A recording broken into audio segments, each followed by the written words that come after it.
Hello दोस्तों, यथार्थ Hindi education classes में आप सभी का स्वागत है। आज की क्लास में हम पढ़ेंगे हिंदी साहित्य के कुछ इंपॉर्टेंट प्रश्न जो हिंदी टीजीटी पीजीटी के लिए काफ़ी इंपॉर्टेंट हैं। तो चलिए स्टार्ट करते हैं अपनी क्लास को। पहला प्रश्न है आज का, ब्रजभाषा और अवधि किस काल की काव्य भाषाएँ थी? जो ब्रजभाषा थी और जो अवधि थी वह किस काल की काव्य भाषा थी, आपको बताना है। ऑप्शन दिए गए हैं। राइट आंसर इसके लिए ऑप्शन बी है, मध्यकाल की थी यह। जो ब्रजभाषा और अवधि थी वो मध्यकाल की मुख्य काव्य भाषाएं रही थी। इसमें ऑप्शन सी हो गया है जो कि गलत है। ठीक है, ऑप्शन बी इसके लिए राइट आंसर है। अगला क्वेश्चन है, हिंदी की बोलियों को कितने वर्गों में रखा जाता है? हिंदी की बोलियों को कितने वर्गों में रखा जाता है, आपको बताना है कि इन्हें कितने वर्गों में रखा जाता है हिंदी की बोलियों को। ऑप्शन है 3, 4, 5 या 8। राइट आंसर ऑप्शन सी है, 5 वर्गों में हिंदी की बोलियों को रखा गया है। बुंदेली और कन्नौजी बोली हिंदी के किस उपभाषा वर्ग की बोलियां हैं? बुंदेली और कन्नौजी बोली हिंदी के किस उपभाषा वर्ग की बोलियां हैं? पूर्वी हिंदी, पश्चिमी हिंदी, राजस्थानी या पहाड़ी? राइट आंसर है ऑप्शन बी, पश्चिमी हिंदी के अंतर्गत आती हैं बुंदेली और Kannauji. Option B right answer है। अगला प्रश्न है, दो पंक्तियों के बीच रचना है। ये एक रचना का नाम है, दो पंक्तियों के बीच। यह रचना का नाम है, किसके द्वारा लिखी गई है बताना है। राजेश जोशी, मंगलेश टबराल, अरुण कमल, उदय प्रकाश। राइट आंसर है ऑप्शन ए, राजेश जोशी। दो पंक्तियों के बीच जो रचना है राजेश जोशी के द्वारा लिखी गई रचना है। जलते हुए वन का वसंत रचना है। रचना का नाम है जलते हुए वन का वसंत।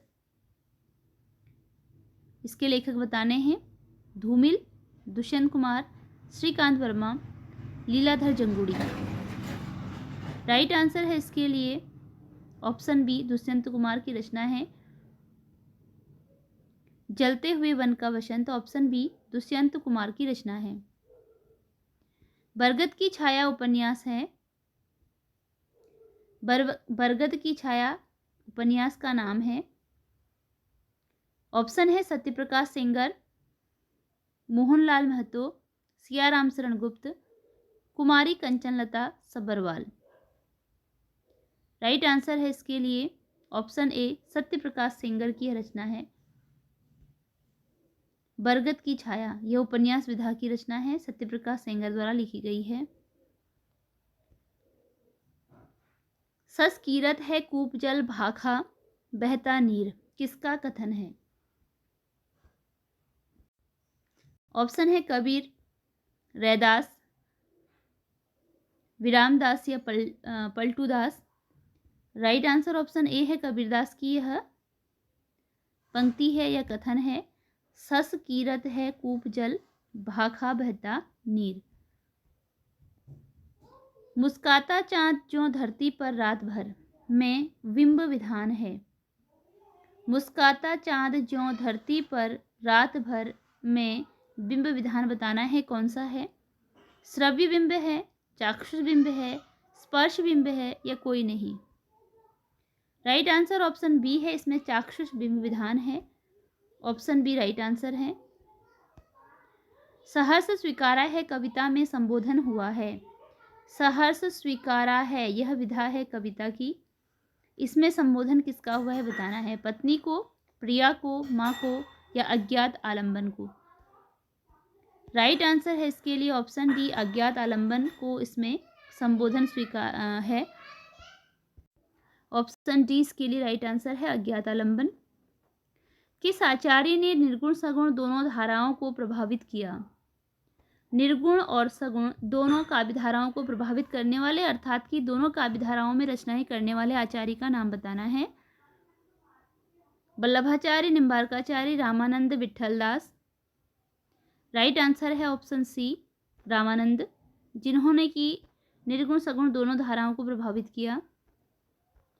नवगीत का प्रारंभ माना जाता है। नवगीत का प्रारंभ वर्ष बताना है कौन सा है। नवगीत का प्रारंभ 1965, 1970, 1975, 1980। राइट आंसर ऑप्शन ए है 1965 है नवगीत का प्रारंभ वर्ष 1965। किस समीक्षक ने विद्यापति की पदावलियों को जीव और परमात्मा के संबंध का रूपक माना है? किस समीक्षक के द्वारा विद्यापति की पदावलियों को जीव और परमात्मा के संबंध का रूपक माना गया है?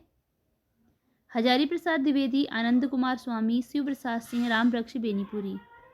राइट आंसर ऑप्शन बी है आनंद कुमार स्वामी के द्वारा विद्यापति की पदावलियों को जीव और परमात्मा के संबंध का रूपक माना गया है। सबरस के रचनाकार हैं मुल्ला वजही, कुली कुतुब शाह, इंसा अल्लाह खां, सैयद हुसैन अली खां। राइट आंसर है ऑप्शन ए मुल्ला वजही है। सबरस के रचनाकार जो हैं वह मुल्ला वजही हैं। ऑप्शन ए राइट आंसर है। फोर्ट विलियम कॉलेज की स्थापना कब हुई? फोर्ट विलियम कॉलेज की स्थापना सन 1800 ईस्वी, 1805 ईस्वी, 1857 ईस्वी, 1900 ईस्वी। राइट आंसर ऑप्शन ए है सन 1800 ईस्वी में फोर्ट विलियम कॉलेज की स्थापना हुई। बेकसी का मजार उपन्यास के लेखक हैं। बेकसी का मजार उपन्यास विधा की रचना है। लेखक बताने हैं इसके Amritlal Nagar, Pratap Narayan Srivastava, Chatursen Shastri, Vishnu Kant Shastri. Right answer option B है प्रताप नारायण श्रीवास्तव। बेकसी का मजार प्रताप नारायण श्रीवास्तव की रचना है। सरस्वती पत्रिका के प्रथम संपादक हैं। सरस्वती पत्रिका के प्रथम संपादक का नाम बताना है। Mahavir Prasad Dwivedi, Pratap Narayan Mishra, Babu Shyam Sundar Das, Thakur Prasad Singh. Right answer option C है बाबू श्याम सुंदर दास सरस्वती पत्रिका के प्रथम संपादक थे। आपको बताना है, अभी यहाँ पर पूछा गया है प्रथम संपादक के बारे में, तो ये प्रथम संपादक रहे। एक उठा हुआ हाथ रचना है। रचना का नाम है एक उठा हुआ हाथ। यह रचना किसकी है बताना है। प्रभाकर माचवे, विष्णु प्रभाकर, भारत भूषण अग्रवाल, दूधनाथ सिंह। राइट आंसर है इसके लिए ऑप्शन सी भारत भूषण अग्रवाल। यहाँ पर भारभूषण हो गया है, ये भारत भूषण है, ठीक है, यहाँ पर है Bharat Bhushan Agarwal. Right answer option C है भारत भूषण अग्रवाल की रचना है एक उठा हुआ हाथ। रूपांबरा के कवि हैं। रूपांबरा किसकी रचना है? Agyeya, Girija Kumar Mathur, Giriraj Kishore, Muktibodh. Right answer option A है अज्ञेय की रचना है Rupambara. Option A right answer है। एक ही करुण ही एक मात्र रस है किसका कथन है? करुण को एकमात्र रस बताने वाले कौन हैं? किसने कहा है कि करुण ही एकमात्र रस है? भरत मुनि, अभिनवगुप्त, भवभूति, धनंजय। राइट आंसर है ऑप्शन सी भवभूति की का यह कथन है। ऑप्शन सी राइट आंसर है भवभूति। प्रश्न चिन्ह फूटा प्रभात, भारत तत्व किसकी कृतियां हैं?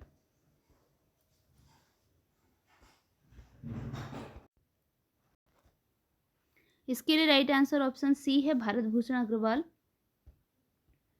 ये सारी रचनाएं ऑप्शन सी भारत भूषण अग्रवाल की हैं। प्रश्न चिन्ह फूटा प्रभात और भारत तत्व। बाल साहित्य गुलेल का खेल।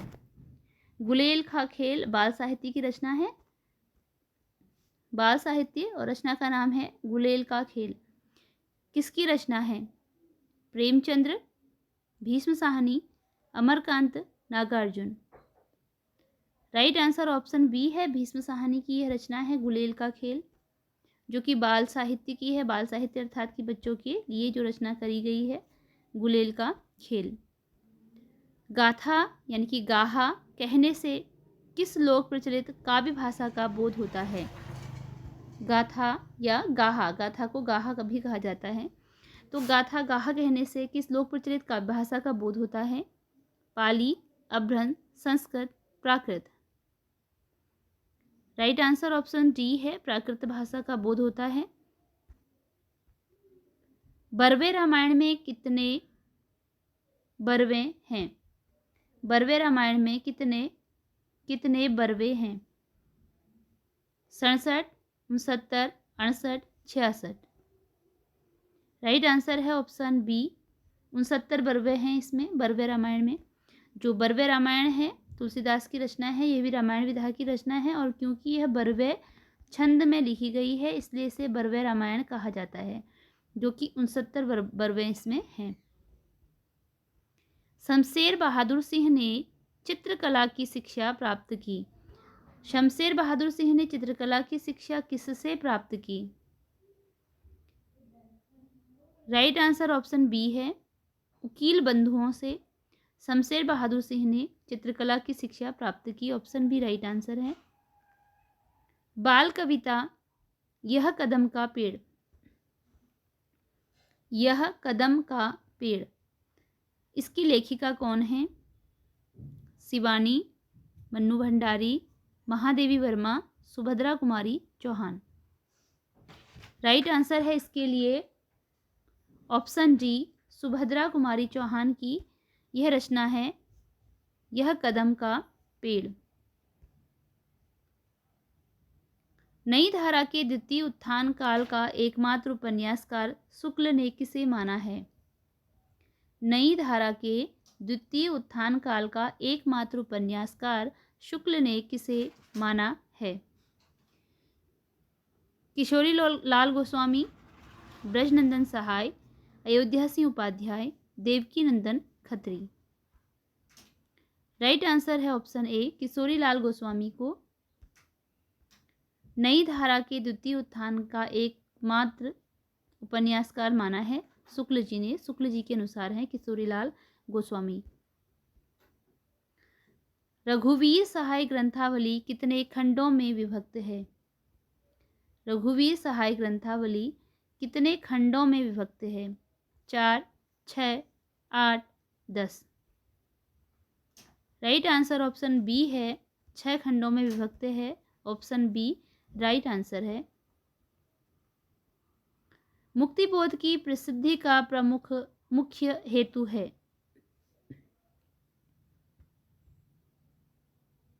क्षणवाद दर्शन, व्यंग्यात्मक कविताएं, लंबी कविता, नई कविता। राइट आंसर ऑप्शन सी है, लंबी कविता।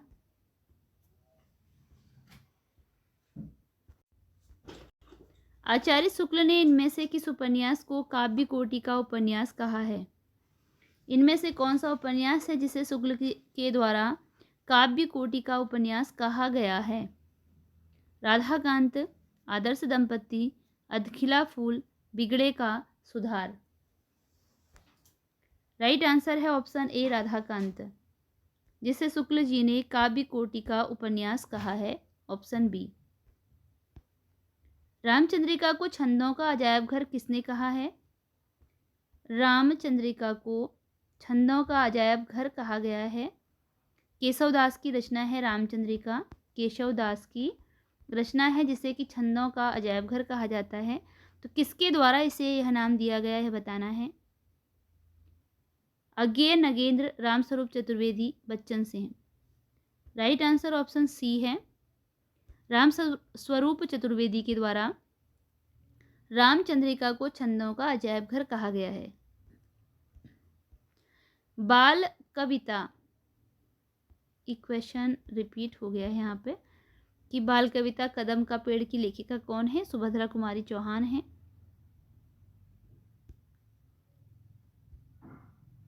तुलसी रसायन रचना है, तुलसी रसायन रचना किसके द्वारा लिखी गई है? Bhagirath Mishra, Baldev Upadhyay, Sanjay Rai, Namvar Singh. Right answer option A है, भगीरथ मिश्र के द्वारा लिखी गई रचना है तुलसी रसायन। पहला गिरमिटिया उपन्यास के नायक हैं? पहला गिरमिटिया जो उपन्यास लिखा गया है, यह उपन्यास विधा की रचना है और इसके नायक का नाम बताना है कौन है। मॉरिशस के गिरमिटी मजदूर, नेहरू, महात्मा गांधी या देवदास। राइट आंसर इसके लिए ऑप्शन सी है।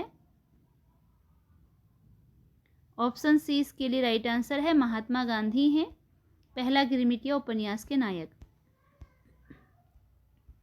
निराला ने हिंदी का जातीय छंद कहा है।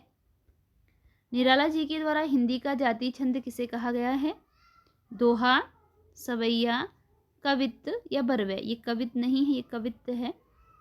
राइट आंसर इसके लिए ऑप्शन सी है। कवित्त को निराला जी ने हिंदी का जातीय छंद कहा है। ऑप्शन सी इसके लिए राइट आंसर है। किस आचार्य ने निर्गुण सगुण दोनों धाराओं को प्रभावित किया था? तो राइट आंसर ऑप्शन सी है, रामानंद ने। खुसरो की रचना खालिकबारी है वस्तुतः है। खुसरो की रचना जो खालिकबारी है वह क्या है, यानी कि किस चीज़ का उसमें संकलन है? राइट आंसर ऑप्शन बी है, यह फारसी और हिंदी संकलन है खालिकबारी। छंद कितने प्रकार के होते हैं? छंद कितने प्रकार के होते हैं? 2, 3, 4 या 5? ऑप्शन बी राइट आंसर है। छंद 3 प्रकार के होते हैं। निम्नलिखित में से कौन सा वार्णिक छंद है? वार्णिक छंद बताना है, इनमें से कौन सा है? दोहा, चौपाई, सवैया या रोला। राइट आंसर है ऑप्शन सी सवैया। यह वार्णिक छंद है सवैया, जबकि जो दोहा चौपाई है ये क्या है? मात्रिक छंद है। छंद पढ़ते समय आने वाले विराम को क्या कहते हैं? जब छंद पढ़े जाते हैं तो उनमें जो विराम देते हैं उन्हें क्या कहा जाता है? विराम का मतलब है जब हम पढ़ते वक्त थोड़ा सा रुकते हैं, हल्का सा, तो उसे क्या कहा जाता है? गति, यति, तुक या गण। राइट आंसर है ऑप्शन बी, यति कहा जाता है। जो छंद पढ़ते वक्त विराम आता है उसे। छप्पई किस प्रकार का छंद है? छप्पई किस प्रकार का छंद है? सम, विषम, अर्धसम, इनमें से कोई नहीं। ऑप्शन बी राइट आंसर है। विषम छंद है छप्पई। ऑप्शन बी इसमें राइट आंसर है। किस छंद का प्रथम और अंतिम शब्द एक सा होता है? कौन सा छंद होता है जिसका प्रथम और अंतिम शब्द एक सा होता है? कुंडलिया, रोला, दोहा, सोरठा। ऑप्शन ए राइट आंसर है, कुंडलिया। Option A. उपमेय में कल्पित उपमान की संभावना को कहते हैं। उपमेय में कल्पित उपमान की संभावना को क्या कहा जाता है? उपमा, रूपक, उत्प्रेक्षा, दृष्टांत। ऑप्शन सी राइट आंसर है। उत्प्रेक्षा कहा जाता है उपमेय में कल्पित उपमान की संभावना को। उपमान और उपमेय का अभेद क्या कहलाता है? उपमान और उपमेय का अभेद क्या कहलाता है? उपमा, रूपक, उत्प्रेक्षा, भ्रांतिमान। ऑप्शन बी राइट आंसर है, रूपक कहलाता है। मुख्य रूप से समास कितने प्रकार के होते हैं? समास कितने प्रकार के होते हैं? 5, 6, 7, 9। ऑप्शन बी राइट आंसर है। 6 प्रकार के होते हैं मुख्य रूप से समास। 6 प्रकार के होते हैं। ऑप्शन बी राइट आंसर है। इसी के साथ ये वीडियो यहीं पर एंड होती है। मिलते हैं अगली वीडियो में कुछ नए प्रश्नों के साथ। धन्यवाद।